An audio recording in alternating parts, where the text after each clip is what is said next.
Bom, vamos para Filipenses mais uma vez, agora do capítulo 3, verso 15. Filipenses 3, 15.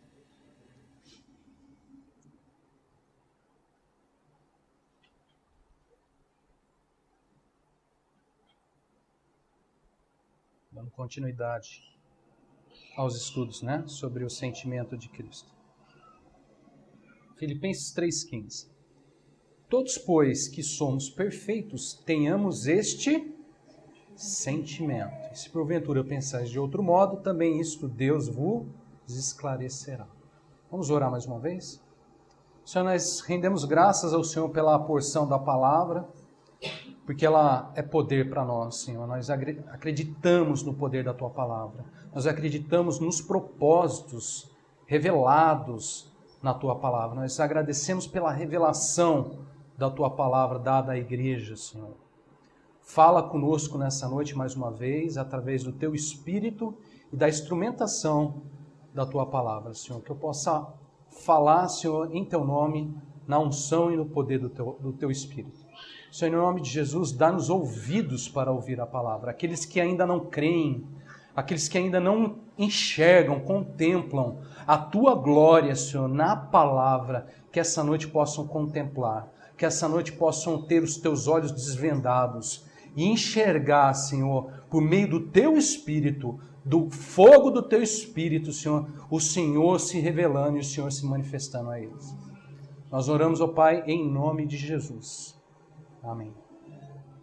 Irmãos, na carta de Filipenses, há uma chamada clara a todos os servos, a todos os santos em Cristo Jesus, que seguem rumo ao alvo, à soberana vocação de Cristo Jesus, conforme nós temos visto, A carta coloca para nós um alvo, Deus coloca para nós um alvo.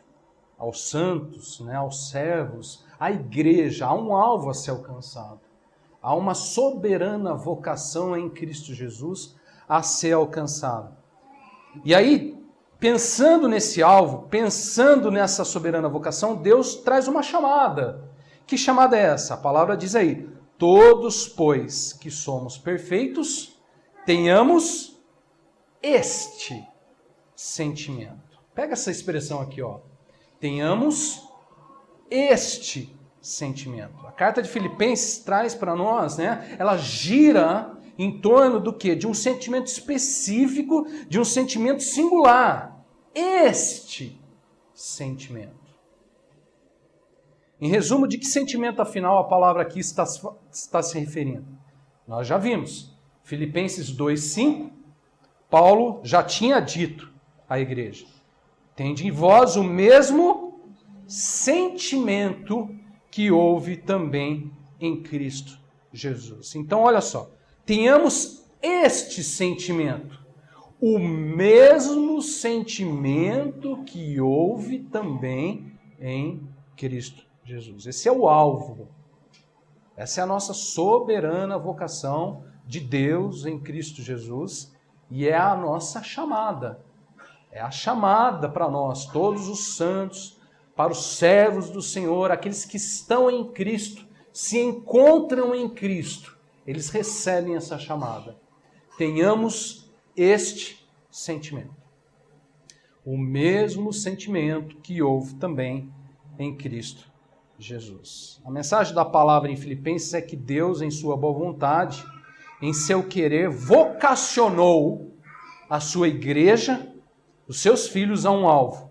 Ter em si o mesmo sentimento de Cristo Jesus. Por que Deus vocacionou? Porque Paulo chama isso de soberana vocação de Deus em Cristo Jesus.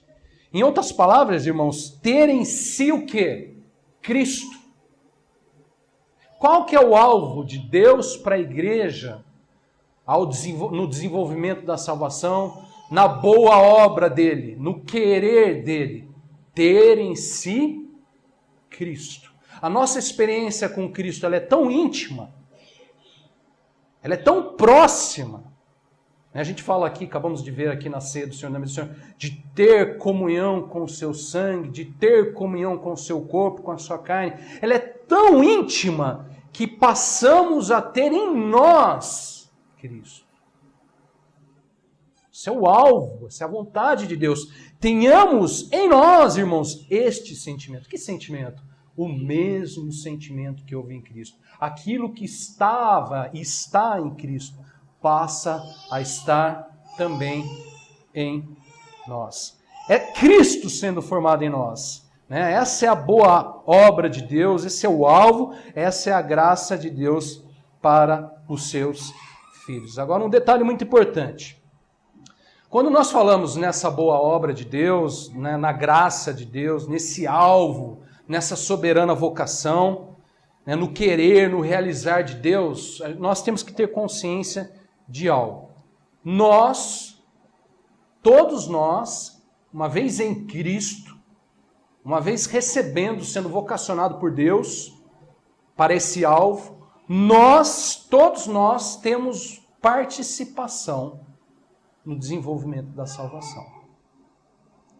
Paulo, no início da carta de Filipenses, ele diz assim, Filipenses 1, versos 6 e 7. Estou plenamente certo de que aquele que começou boa obra em vós, há de completá-la até o dia de Cristo Jesus. Olha, ele fala, né, no começo da carta, sobre Deus começando lá nos servos, nos santos em Cristo Jesus, na igreja em Filipos, uma boa obra neles. Olha onde está essa boa obra? Neles, né? E essa boa obra Deus haveria de completá-la até o dia de Cristo Jesus. Agora só, veja só, continua assim. Verso 7. Aliás, é justo que eu assim pense de todos vós, porque vos trago no coração, seja nas minhas algemas, seja na defesa e confirmação do Evangelho. Agora olha só. Pois todos sois, olha essa expressão, participantes da graça comigo. Isso aqui é uma questão fundamental com respeito à obra de Deus, à graça de Deus, e nós precisamos reconhecer. Em sua boa obra, né, na obra da graça de Deus em nós, como Paulo fala aí, aquele que começou a boa obra de Deus em nós, né, com respeito a essa boa obra, irmãos, da graça de Deus em nós somos colocados por Deus em uma posição não somente de receptores, mas de participantes. Ou seja, nós não somente recebemos a graça,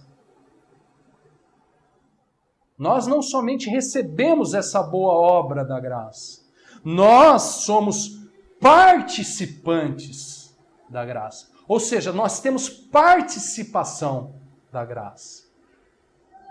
Isso é muito diferente. Podemos entender errado, completamente errado a graça de Deus. Quando a gente pensa que a graça de Deus é uma coisa que a gente só recebe e fica recebendo. E não acaba nunca de ficar recebendo. Nós recebemos a graça de Deus, mas nós também participamos. Quando Deus coloca esse contexto diante da igreja, esse alvo, essa soberana vocação, essa boa obra, esse querer, esse realizar de Deus, quando Deus coloca tudo isso diante da igreja, Deus deixa claro que para nós, né, há um papel. Nós somos participantes da graça. Eu participo da graça. Eu participo da mesa do Senhor. Eu participo do sangue de Cristo. Eu participo da carne, do corpo que foi entregue. Eu participo. Deus nos coloca como participantes. Pois todos, diz Paulo aí, sois participantes da graça comigo. Todos quem? Todos em Cristo. O contexto ele já tinha dado no verso 1 do capítulo 1. Se você quiser ler, alguém lê para mim. O capítulo 1, o verso 1. O contexto do todos aí. Alguém lê para mim esse verso. Paulo e Timóteo, servos de Cristo Jesus, a todos os santos em Cristo Jesus. Viu? Servos de Cristo aos santos em Cristo. Todos sois participantes da graça comigo. Uma vez em Cristo. Deu para entender isso? Somos o quê? Participantes da graça. Eu não sou ouvinte da graça e eu não sou somente um receptor, alguém que recebe a graça. Eu recebo, mas também sou um participante da graça. Bom, no estudo de hoje nós vamos falar um pouco mais sobre essa nossa participação da graça. Mais uma vez olharemos para o testemunho do apóstolo Paulo, aqui na sua carta, e a gente vai ver um pouquinho mais sobre algumas ações práticas dentro dessa nossa participação da graça.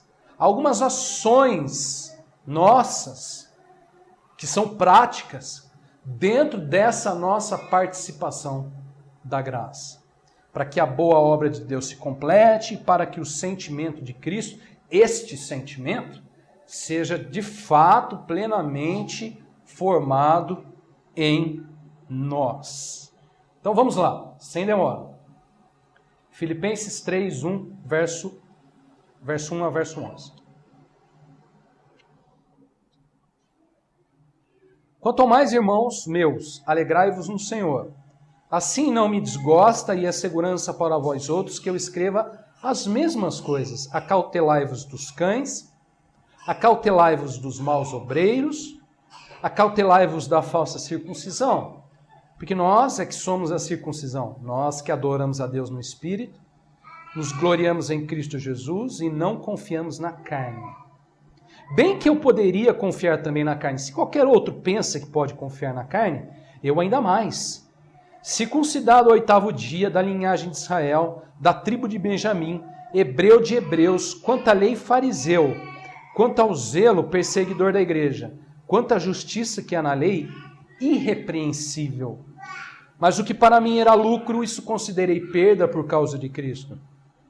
Sim, deveras considero tudo como perda por causa da sublimidade do conhecimento de Cristo Jesus, meu Senhor, por amor do qual perdi todas as coisas e as considero como refúgio para ganhar a Cristo e ser achado nele, não tendo justiça própria que procede de lei, senão a que é mediante a fé em Cristo, a justiça que procede de Deus, baseada na fé, para o conhecer e o poder da sua ressurreição e a comunhão dos seus sofrimentos, conformando-me com ele na sua morte, para de algum modo alcançar a ressurreição dentre os mortos. Bom, esse é um texto bem recheado, né, como vocês podem perceber.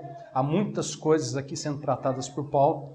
Mas aqui, irmãos, pelo menos 4 ações práticas nessa palavra relacionadas à nossa participação da graça, para que o sentimento de Cristo seja de fato formado em nós. Vamos por partes, tá? Primeira ação prática, está aí no verso 1. Olha só, Paulo diz assim: quanto ao mais, irmãos meus, alegrai-vos no Senhor. Vamos recordar mais uma vez o contexto da carta. Quando Paulo escreve, né, a carta de Filipenses, vocês sabem, já falamos isso várias vezes, Paulo está onde? Preso em Roma, né, em cadeias, em algemas, prestes a ser oferecido, lembra como? O quê? Como uma oferta de libação, que ele mesmo chama, né? Estou sendo oferecido como libação sobre o sacrifício. Então Paulo está preso, Paulo está passando por adversidade, não nos enganemos que isso era fácil, era difícil. Ele estava passando por lutas e por adversidades. Ele está ali sendo oferecido, prestes a morrer em nome de Cristo. Agora, olha só, mesmo se encontrando dessa maneira, mesmo dentro desse contexto todo, o que ele está dizendo à igreja? O que ele diz à igreja? Alegrai-vos no Senhor. Qual que é a importância desse testemunho de Paulo para a igreja? Qual que é a importância dessa palavra para a igreja?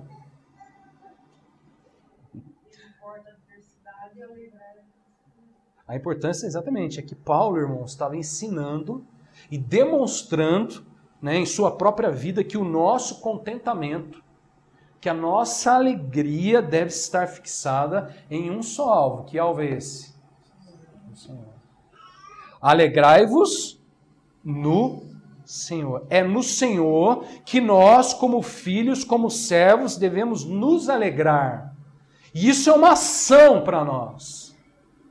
Isso é participação da graça.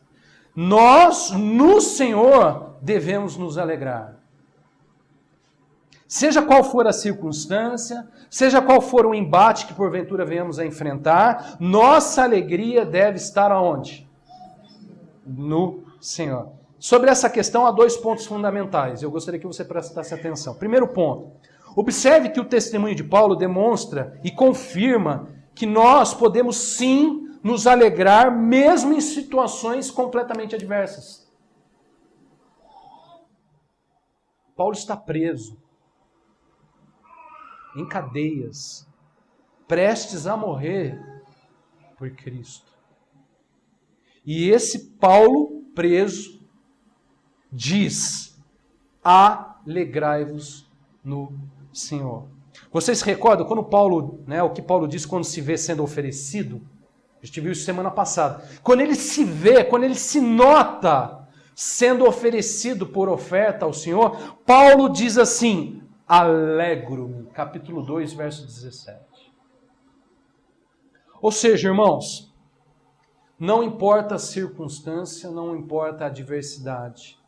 Mesmo em adversidade, mesmo em circunstâncias adversas, é possível, sim, se alegrar. Quando? Quando nós nos alegramos no Senhor. Aí está a questão. Quando nós fixamos a nossa alegria, o nosso contentamento, não em outras coisas, não em outras pessoas, mas no Senhor. Esse é o primeiro ponto. Segundo ponto. A gente tem que entender aqui que isso é um exercício, que é uma ação prática, mas é principalmente um aprendizado para todos nós. Isso é um aprendizado. Isso não é natural a nós. Nós temos que aprender em Cristo isso. Isso tem que ser desenvolvido em nós. Quando há desenvolvimento da salvação, quando há o progresso da fé, deve também ser desenvolvido em nós esse sentimento. Por quê? Porque falamos aqui de um trabalhar de Deus, irmãos, profundo, muitas vezes dolorido em nossas vidas. Nossa, como é difícil muitas vezes aprender essa lição. Alegrai-vos no Senhor. Falamos aqui, irmãos, sobre um processo, com certeza, de renovação da nossa mente. Nossa mente precisa ser renovada. Deus precisa trabalhar profundo em nós. Talvez uma das obras mais profundas de Deus na nossa vida é quando a gente se alegra no Senhor. Indiferente da circunstância, indiferente das situações. Isso é profundo de Deus em nós.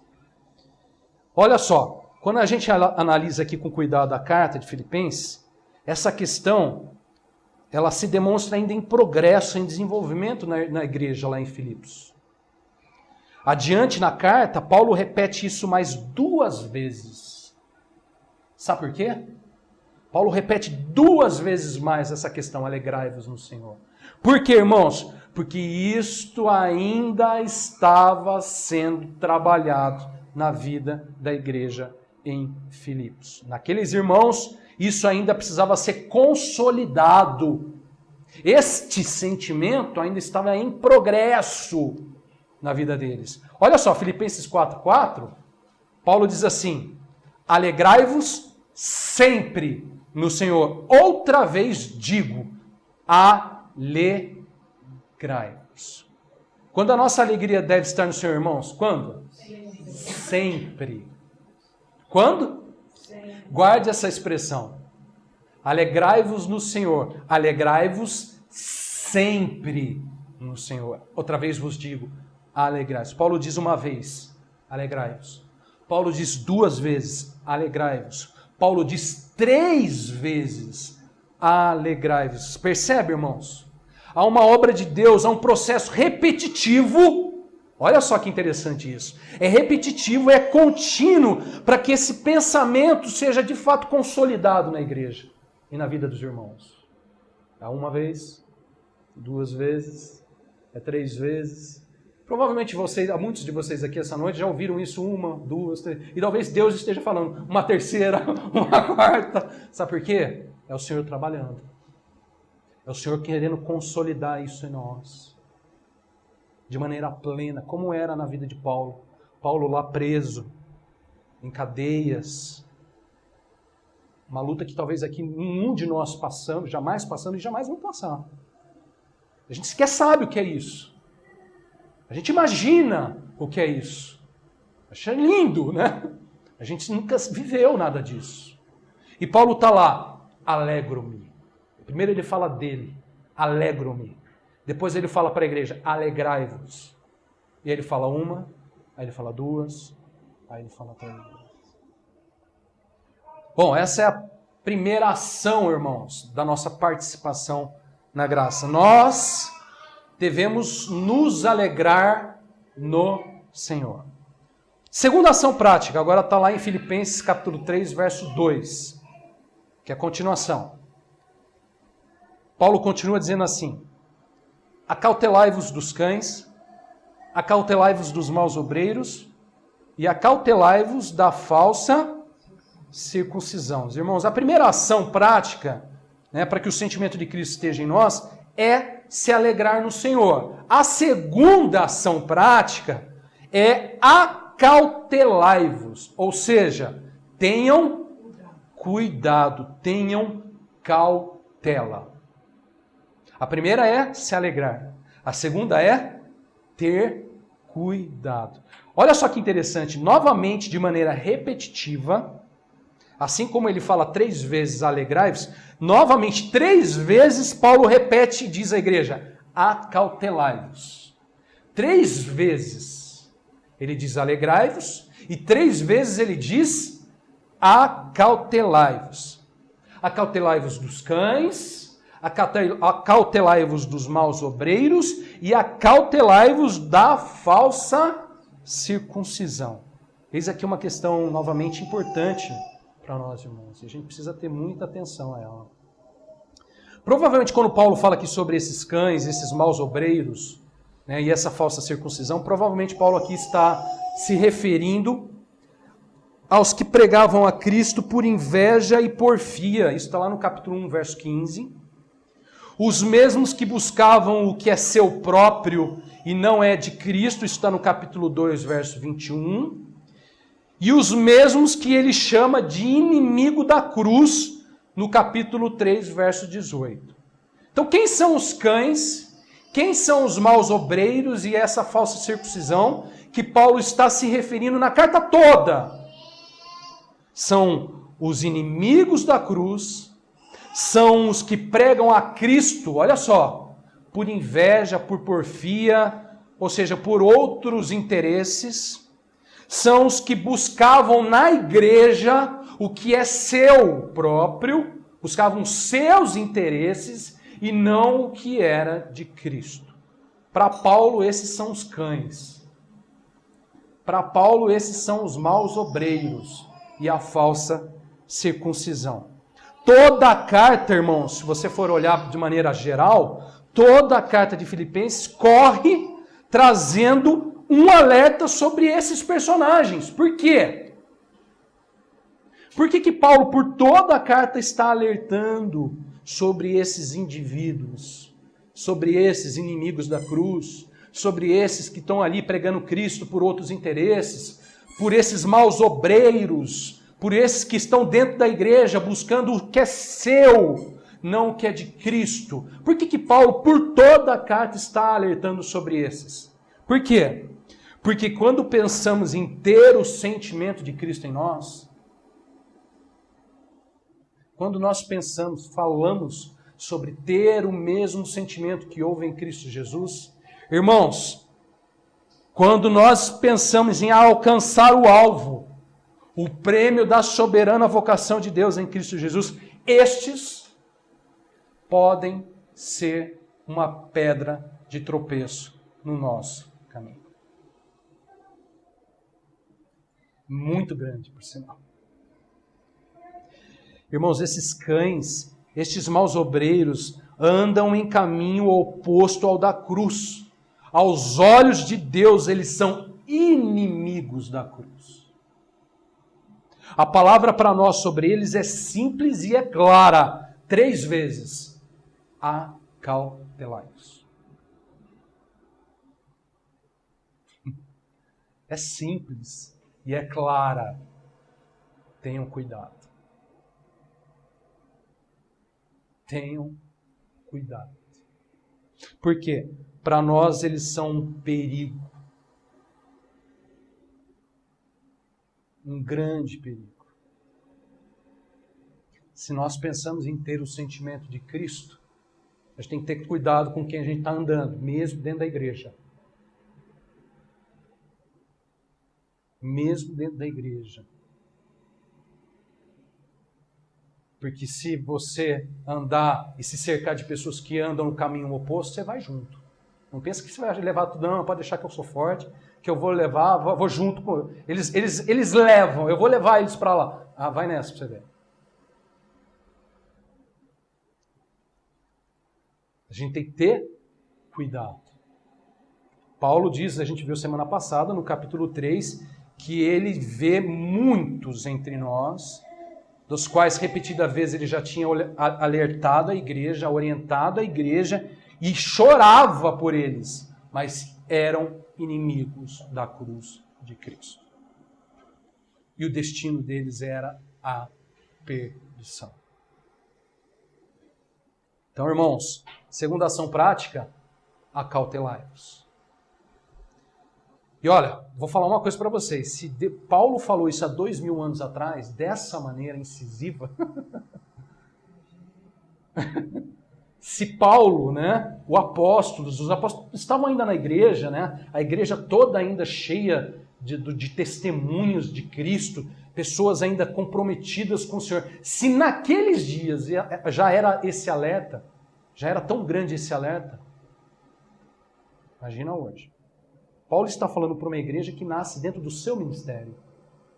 A igreja de Filipos nasce dentro do seu ministério missionário. São pessoas que ele já havia formado em Cristo, que ele estava ensinando, que ele estava orientando. E ele está falando para eles, acautelai-vos, acautelai-vos, acautelai-vos. Se isso para eles já era, né, tão forte, imagina para nós. Com a nossa falta de parâmetro de hoje, com a nossa falta de modelo de vida, de testemunho dentro da igreja hoje, imagina para nós. Por isso, irmãos, acautelai-vos. Bom, agora a terceira ação prática. É um complemento dessa questão e está aí no finalzinho, aliás, está aí nos versos 2 e 3. Diz assim: observe que Paulo cita que devemos ter cuidado com uma nomeada falsa circuncisão, né? E aí então ele faz um complemento. Ele diz assim, ó: acautelai-vos dos cães, acautelai-vos dos maus obreiros, acautelai-vos da falsa circuncisão. Olha só, ele cita isso. Aí o verso 3 ele diz assim: porque nós é que somos a circuncisão, nós que adoramos a Deus no Espírito e nos gloriamos em Cristo Jesus e não confiamos na carne. Essa aqui é outra questão, eu diria fundamental, se nós pensamos em ter o sentimento de Cristo em nós. Preste muita atenção, porque esse assunto é um pouco difícil de explicar. Os outros dois são mais fáceis. Irmãos, se queremos ter o sentimento de Cristo em nós, segundo a palavra de Deus, devemos então não mais confiar na carne.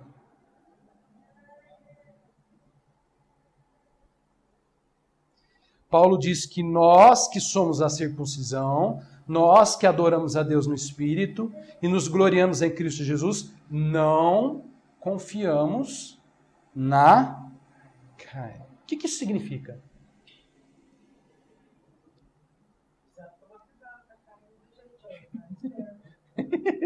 Ficar esperto com um monte de coisa, né? Ficar esperto com os maus obreiros, ficar esperto com os cães e ficar esperto com a sua carne.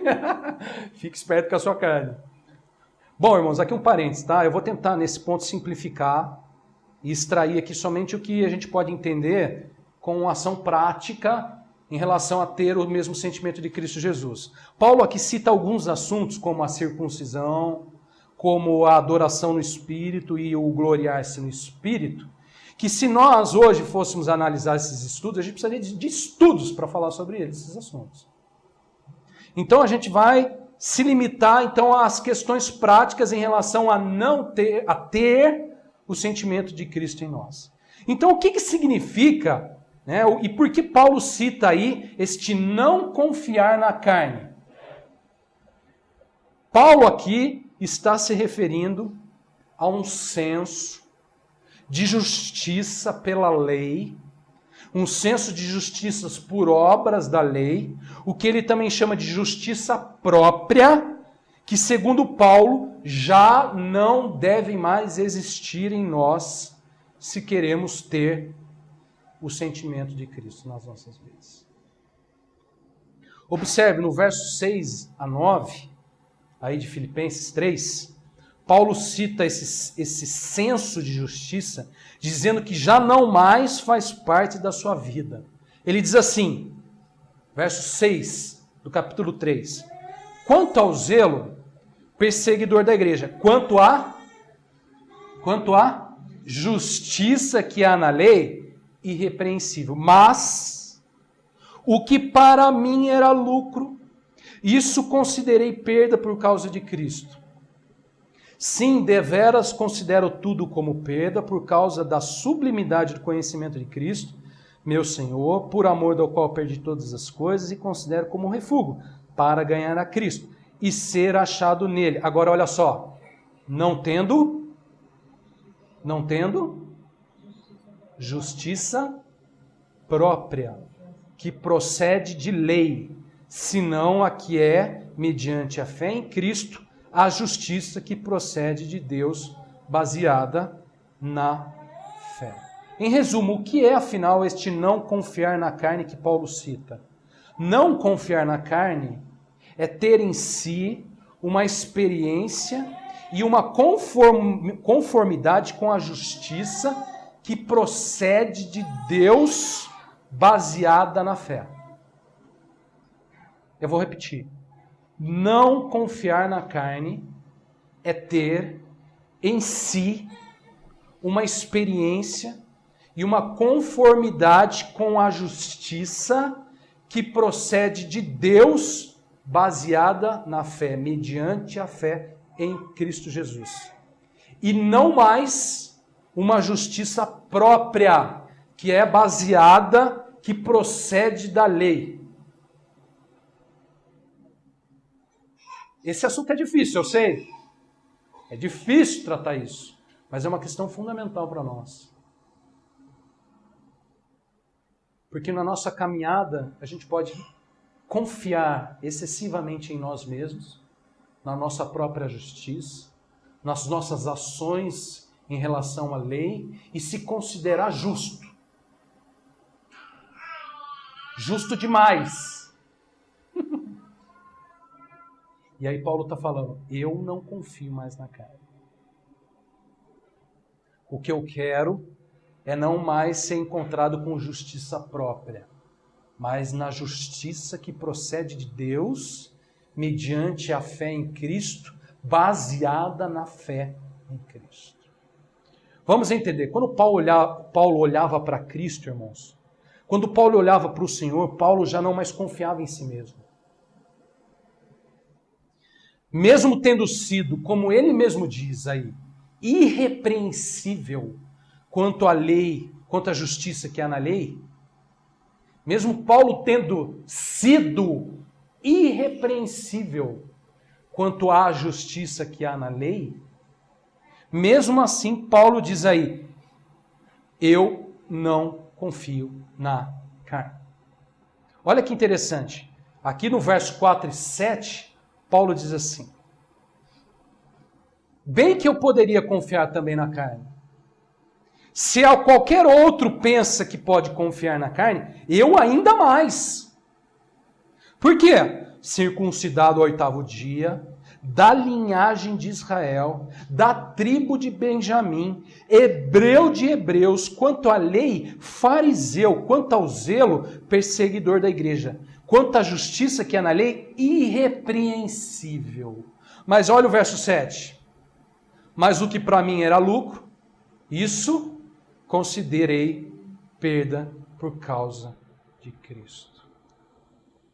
Irmão, se você olhar aqui a história de Paulo, ele está falando assim, eu era a cereja do bolo.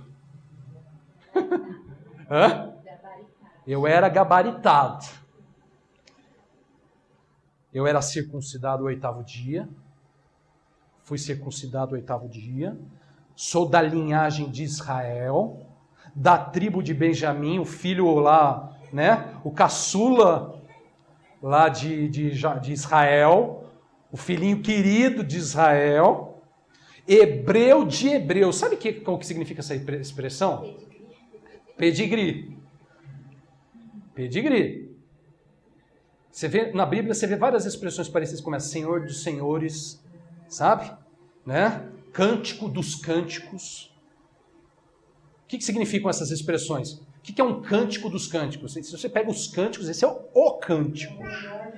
Se você pega os senhores, o Senhor dos Senhores, o Senhor dos Senhores. Se você pega hebreu de hebreus, sabe o que você está falando?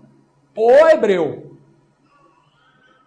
E ele fala, quanto à lei, fariseu, uma das seitas dos judeus mais rigorosa, mais fortes quanto ao cumprimento da lei.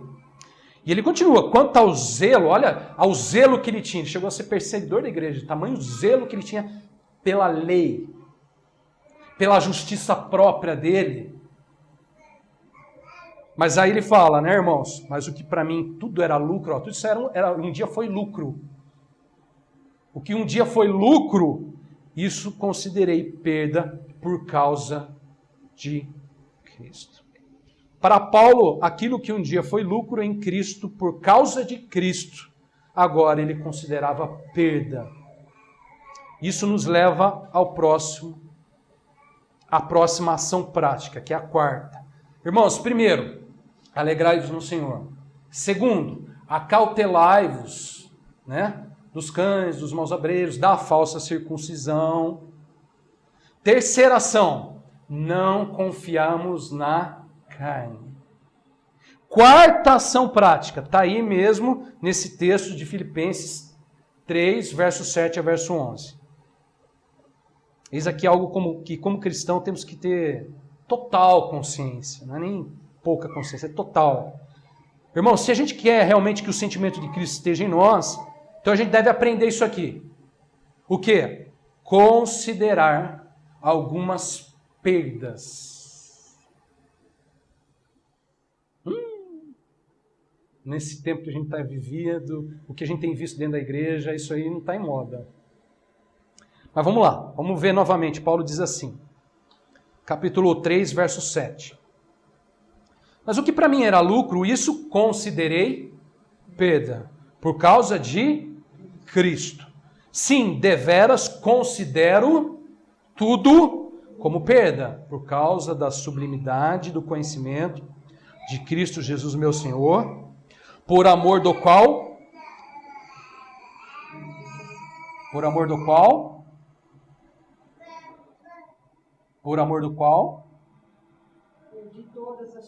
perdi todas as coisas e as considero como refúgio. Sabe o que é refúgio? Por aí.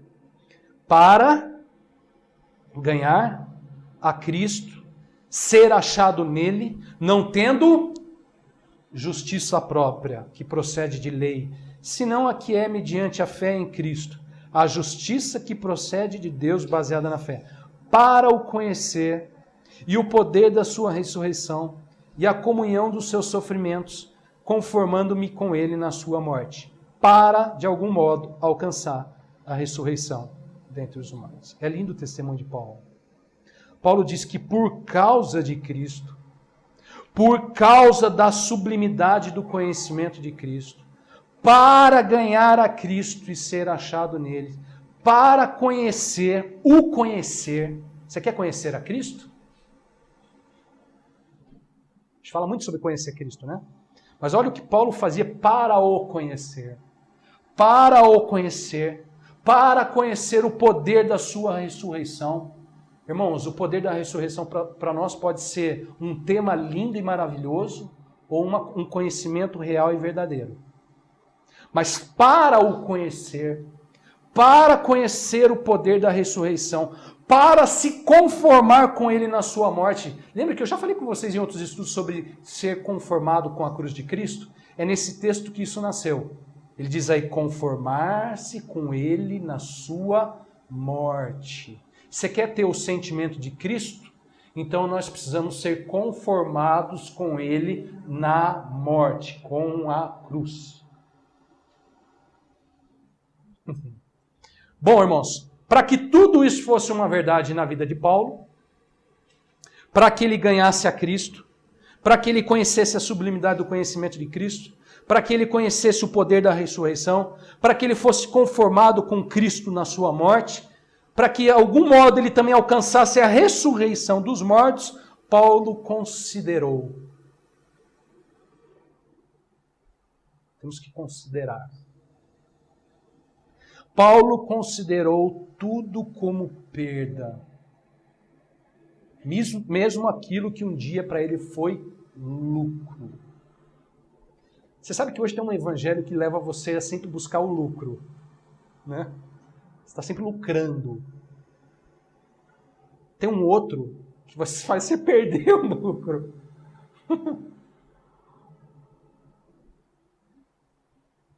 Irmãos, para tudo isso, Paulo perdeu todas as coisas. Perdi todas as coisas e considero como refúgio.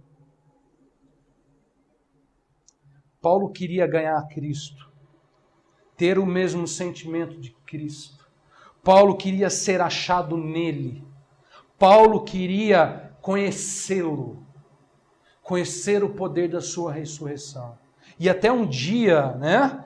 Um dia alcançar a ressurreição dos mortos. Para que tudo isso fosse uma verdade, Paulo considerou perder. E perdeu. Paulo queria Cristo. Para que isso fosse uma verdade, ele perdeu. Quer ganhar Cristo? Perde. Irmãos, caminho da cruz. Enquanto uns andam e são inimigos da cruz, outros são conformados com a cruz. Uns se conformam com o caminho da cruz.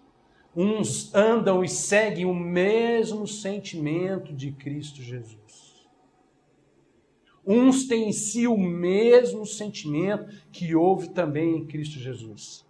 Sabe qual que é o nosso problema hoje, da nossa época, como cristãos, dentro da igreja? Irmãos, estamos falando da igreja hoje. O nosso cristianismo hoje é ganhar, ganhar e ganhar. Queremos ganhar. Quer ganhar, ganhar, ganhar, ganhar, ganhar. A gente só pensa em ganhar. Ah, e se eu não ganhar isso?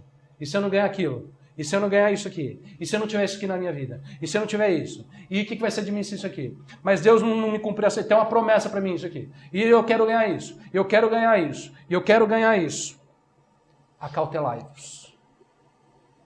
Acautelai-vos dos cães. Acautelai-vos dos maus obreiros. Acautelai-vos da falsa circuncisão. Acautelai-vos do outro evangelho. Isto considerei como perda. Sim, deveras considero tudo como perda, por causa da sublimidade do conhecimento de Cristo, meu Senhor, por amor do qual perdi todas as coisas, por amor do qual. Aqui uma outra questão muito interessante, porque se não for por amor, não for por amor a Deus, se não for por amor ao Senhor, se não for por amor à igreja, ao corpo, à palavra, isso não vai ser uma verdade. Não é possível ser uma verdade. Não tem como seguir o caminho da cruz se não for por amor a Deus, por amor do qual perdi todas as coisas e as considero como refúgio para ganhar Cristo e ser achado nele. Paulo queria ser achado nele e por isso então considerou e perdeu. Será que também pensamos assim? Tenhamos este sentimento. Tenhamos o mesmo sentimento que houve também em Cristo Jesus. Irmãos, de que sentimento nós estamos falando? Quem foi o que encabeçou toda essa história? Quem que perdeu para ganhar?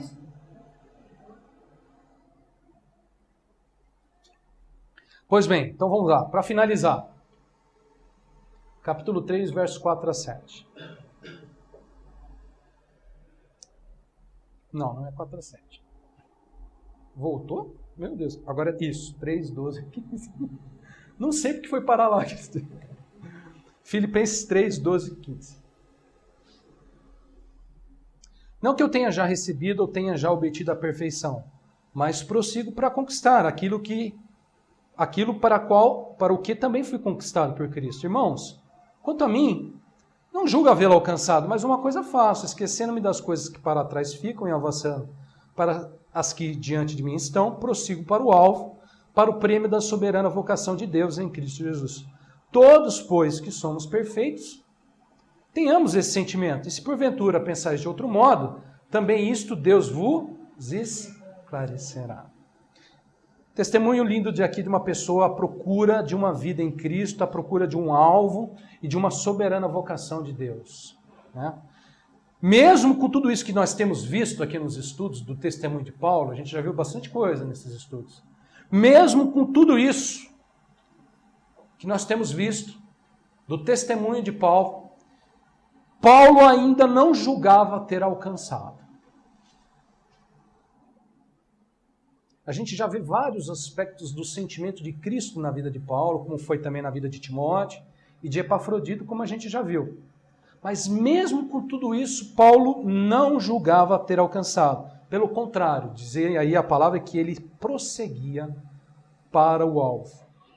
Paulo diz aí, irmãos, quanto a mim, não julgo havê-lo alcançado. Mas uma coisa eu faço, esquecendo das coisas que para trás ficam, e avançando para as que diante de mim estão, prossigo para o alvo, para o prêmio da soberana vocação de Deus em Cristo Jesus. Irmãos, temos aqui um homem em direção ao alvo.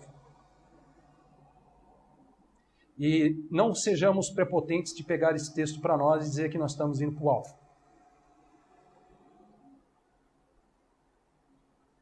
Às vezes a gente pega a Bíblia e faz uso dela indevido.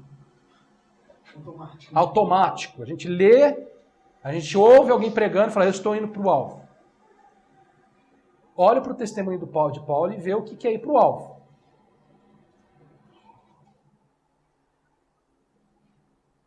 Mas aqui temos um homem indo para o alvo, para o prêmio da soberana vocação de Deus em Cristo Jesus.